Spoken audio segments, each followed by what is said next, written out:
ሰላም ጤና ይስጥልን። የሰዓቱን መረጃዎች ይዘን ቀርበናል። በቅድሚያም ዋና ዋናዎቹን እናስቀድም። ለጡረተኞች አስደሳች መረጃ ተሰማ። የኢፌዴሪ ጠቅላይ ሚኒስትር ዶክተር አብይ አህመድ መግለጫ ሰጥተዋል። የመንግስት ሰራተኞች ማህበራዊ ዋስትና አስተዳደር ለጡረተኞች እጅግ ጠቃሚ ነው ያለውን ውሳኔ ማስተላለፉን ይፋ አድርጓል። ለሀገር ባለውለታ ጡረተኞች ለተጠቃሚነታቸው አበክሮ እንደሚሰራም አስታውቋል። የግል ድርጅት ሰራተኞች ማህበራዊ ዋስትና አስተዳደር የጡረተኞች ጥያቄያቸው በሚመለስበት ሁኔታን በተመለከተ መረጃዎችን ይፋ አድርጓል። የግል ድርጅት ሰራተኞች ማህበራዊ ዋስትና አስተዳደር እና የመንግስት ሰራተኞች ማህበራዊ ዋስትና አስተዳደር የጡረተኞች ጥያቄዎችን በተመለከተ ምናሉ፣ እንዲሁም ጠቅላይ ሚኒስትር ዶክተር አብይ አህመድ በመግለጫቸው ምናሉ በዝርዝር እንመለከታለን። ለቻናሉ አዲስ ከሆናችሁ ሰብስክራይብ በማድረግ ጡረተኞችን በተመለከተ መረጃዎችን በፍጥነት ማግኘት ትችላላችሁ። እስከ መጨረሻው አብራችሁን ቆዩም። በቅድሚያ በህዝበ ሙስሊሙ ዘንድ ኢድ አልፈጥር የበረከት በዓል ተደርጎ ይታመናል ሲሉ ኢድ አልፈጥርን አስመልክተው በሰጡት መግለጫ ጠቅላይ ሚኒስትር ዶክተር አብይ አህመድ ተናገሩ። ረመዳንም የአላህ ደግነት የሚገለጥበት ውድ ስጦታዎችን ለሰው ልጆች የሰጠበት ወር ነው ብለዋል። የኢፌዴሪ ጠቅላይ ሚኒስትር ዶክተር አብይ አህመድ መግለጫ እንዲህ ይቀርባል። ቁርአን ወደ ምድር የወረደበት፣ ጀሃነም ተዘግቶ የጀነት በሮች የሚከፈቱበት፣ ሁሉም እንደ እምነቱ ጽናትና እንደ አላህ እዝነት ምንዳዎችን የሚያገኝበት ወቅት በመሆኑ ህዝበ ሙስሊሙ ዘውትር የረመዳንና ኢድ አልፈጥር መምጣትን በጉጉት ይጠብቃል።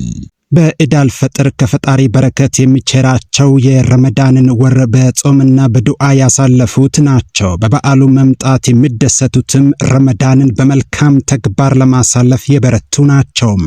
በተቀደሰ ወር ከክፋት የተቆጠቡ፣ ለድሆችና አቅመ ደካሞች ዝካት የሰጡ፣ የበደላቸውን ይቅር ለማለት የደፈሩ፣ በሐሰትና በመንፈሳዊ ኃይል ተሞልተው ለኢዱ ይደርሳሉ። በተቃራኒው ለዱዓ የሰነፉና ለመስጠት የሰሰቱ ከፈጣሪ በረከት አያገኙም። ከፊታችን ግንቦት ላይ የሚካሄደው ምርጫ ሀገራችን የዲሞክራሲን ድል የምትቀናጅበት፣ ወደ ቀጣዩ ብሩህ ዘመኗ የምትሸጋገርበት በር ነው። እንደ ሀገር ለዓመታት ዲሞክራሲን ስንናፍቅ ኖረናል። ጉዞአችን አልጋ ባልጋ አልነበረም። ነገር ግን ከፈተና በኋላ በረከት፣ ከብርታት በኋላ ሐሴት እንዳለ ከረመዳን ጾምና ከኢድ አልፈጥር በዓል እንማራለን። መልካም የዘራ ሰው መልካም ምርት እንደሚያጭድ ሁሉ እሾህ የዘራም አሜኬላ ያጭዳል። ስለተመኘን ብቻ አሜኬላው በመልካም ሰብል አይለወጥም። በመንፈሳዊም ሆነ በዓለማዊ ጉዳዮች ውስጥ ዘርና ምርት የተቆራኙ ናቸው። ስለ ዲሞክራሲም ስናስብ ይህንን ሐቅ መዘንጋት የለብንም። የምንገነባው ህጋዊና ህዝባዊ መንግስት የሚወስነው በቅድመ ምርጫ ተሳትፏችን ልክ ነው። ተሳትፏችን ከጠየመ ዲሞክራሲያችንም ይጠይማል። ደካማ ተሳትፎ አድርገን ጠንካራ ዲሞክራሲ ለማዋለድ መመኘትም ሞኝነት ነው። ዲሞክራሲያዊ ስርዓት በባዶ መሬት አይበቅልም። በግጭትና ስርዓት አልበኝነትም አይገነባም። ይልቁንም ስክነትን ለትብብርና ቅንጅት ልብን ክፍት ማድረግን፣ በጨዋታው ህግ መመራትን ይጠይቃል። ረመዳን ቤተሰብ የሚገናኝበት፣ ህልና የሚሰበሰብበት፣ ሰውነት የሚገራበትና መንፈስ የሚቃናበት ወር ነው። ኢድ አልፈጥር ደግሞ የሰው ልጅ ጤናማ ግንኙነቶች የሚያመላክት በዓል ነው። የሰው ልጅ ከፈጣሪው ጋር ከራሱ ጋርና ከወገኑ ጋር የሚኖረው ግንኙነት ጤናማ ካልሆነ ጠቅላላ ህይወቱ ጤናማ አይሆንም።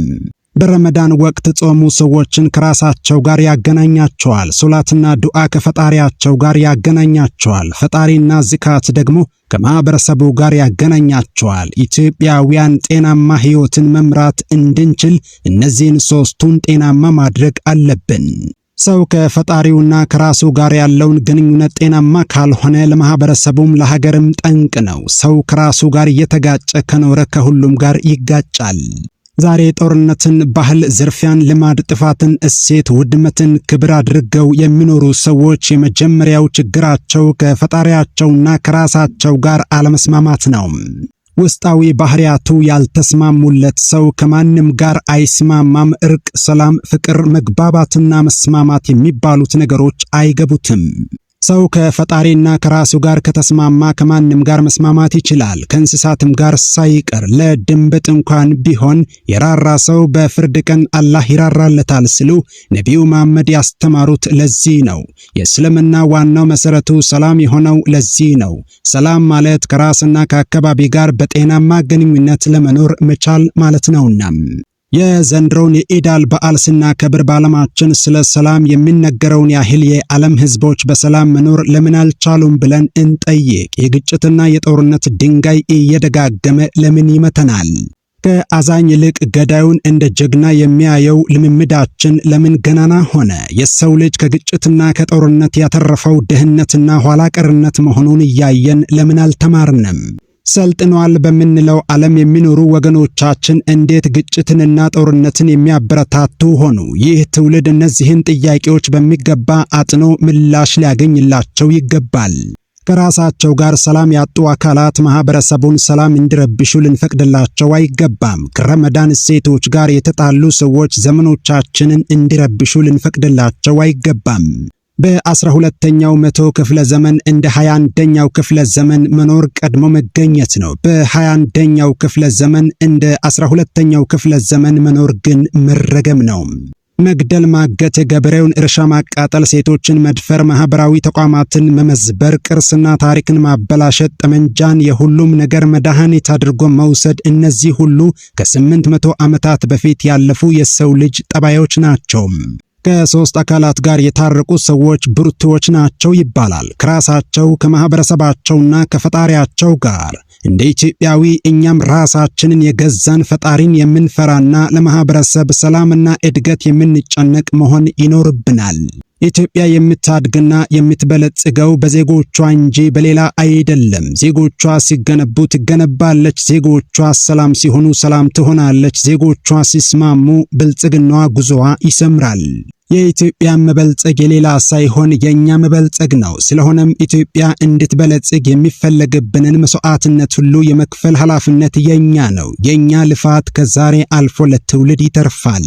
ሀገር መውደዳችን የሚታወቀውና መልካም ዜግነታችን የሚገለጠው በስራችን ነው። ነቢዩ መሐመድ ምርጥ ሰዎች ማለት ሌሎችን ለመጥቀም የበረቱ ሰዎች ናቸው ብለው ያስተማሩትም ለዚህ ነው። ይህን ኢዳል ፈጥር በዓል እነዚህን መልካም እሴቶችን እያሰበን ሶስቱን ጤናማ መስመሮችንም እያጸናን እንድናከብረው አድራ እላለሁ ሲሉ ጠቅላይ ሚኒስትር ዶክተር አብይ አህመድ ለእስልምና እምነት ተከታዮች መልካም ምኞታቸውን ገልጸዋል። ይህ በእንዲህ እንዳለ የግል ድርጅት ሰራተኞች ማህበራዊ ዋስትና አስተዳደር የ1447ኛውን የኢዳል ፈጥር በዓልን አስመልክቶ ባስተላለፈው የመልካም ምኞት መልእክት ላይ የጡረተኞች መብቶች እንዲከበሩ ጥያቄያቸው እንዲመለሱ እየሰራ እንደሚገኝ አስታውቋል።